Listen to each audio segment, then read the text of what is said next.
Sa katahimikan ng mga bagay na ito, may mga tinig na matagal nang nais marinig.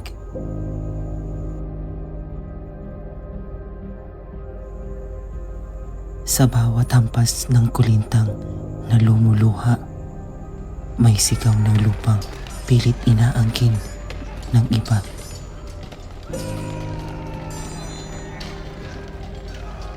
Ang agong ay umaalingaw-ngaw sa dilim ng digmaan.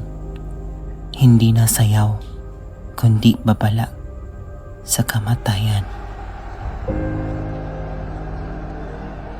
Sa ukit ng ukir na pilit pinubura ng panahon, may kwento ng lahing ayaw pasakop sa hapon.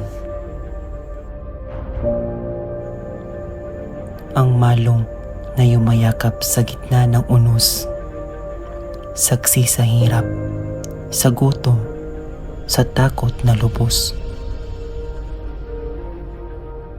Ang darangan ay kwento ng tangal at bayani. Katatagan ay sa mga pahina nito nakaukli.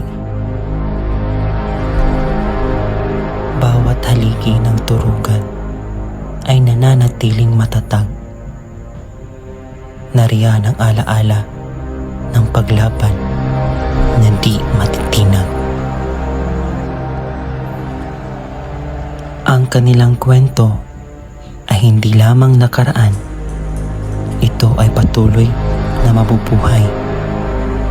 Kaya wag natin silang kalimutan.